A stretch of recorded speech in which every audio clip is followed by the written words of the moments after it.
আচ্ছা, ঠিক আছে। তোমরা যখন সবাই আসছো আমাদের বাড়িতে ইফতার করবে বলে আমরা অনেক খুশি। ঠিক আছে, আরও 5-6 মিনিট সময় আছে ইফতারের। আপনারা সবাই অপেক্ষা করেন ইফতার করবেন বলে। ঠিক আছে, আপনাদের জন্য ইফতার রেডি করে রেখেছি। ওকে, এখন একটু ছোট্ট একটা সূরা তেলাওয়াত করব, পরে আমাদের ইফতারের সময় হয়ে যাবে, আমরা সবাই ইফতার করব।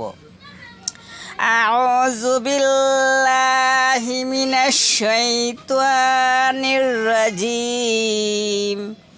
বিসমিল্লাহির রহমানির রহিম। আলিফ লাম। আপনারা যে রোজা রাখেন অনেক ভালো, অনেক সুস্বাদু। আমরা যে ইফতারটা করলাম অনেক ভালো লাগলো। এরকম খাবার কোনোদিন খাইনি, কোনোদিন বানাতেই পারিনি, আমাদের বাড়িতে হয় না।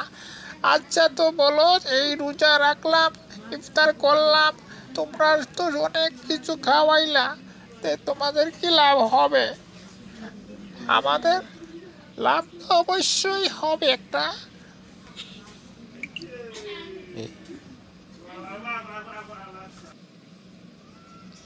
কি ব্যাপার তোমাদের?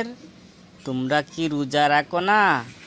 এখন ইফতারের সময় মানুষের ঘরে ঘরে দ্বারে দ্বারে ঘুরছো, তোমরা কেউ কি রোজা রাখো না?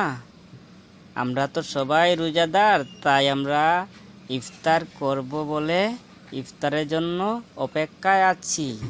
ঠিক আছে, যদি তোমরা রোজা রাখো তাইলে আমাদের বাড়িতে আসবা, সবাই ইফতার করে যাবা। ঠিক আছে, আর আগামীকাল সবার জন্য গিফট আছে রোজা রাখলে। আর আমাদের বাড়িতে ইফতারের দাওয়াত রইল সবার। আসলে সত্যি কথা বলতে কি, আমরা সবাই রোজা রাখতাম, কিন্তু রোজা রাখার ফজিলত কি আছে, কি লাভ, তা আমরা জানি না। তাই আমরা কেউ রোজা রাখতে রাজি হয় না। আচ্ছা, এখন আপনি যখন বলছেন রোজা রাখলে সবার জন্য গিফট আছে, এবং এই রোজা রাখলে এই ইফতারের সময় আমাদের সবাই দাওয়াত, আচ্ছা ঠিক আছে, আগামীকাল আমরা সবাই রোজা রাখবো, আর আপনাদের বাসায় এসে আমরা ইফতার করব, দেখব। ঠিক আছে?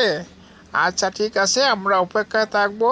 কালকে আমরা ঠিক টাইম মতো আসবো, আমাদের গিফট দিবেন, আমাদের খাওয়ানটা দিয়ে দেবেন, আমরা খাইব।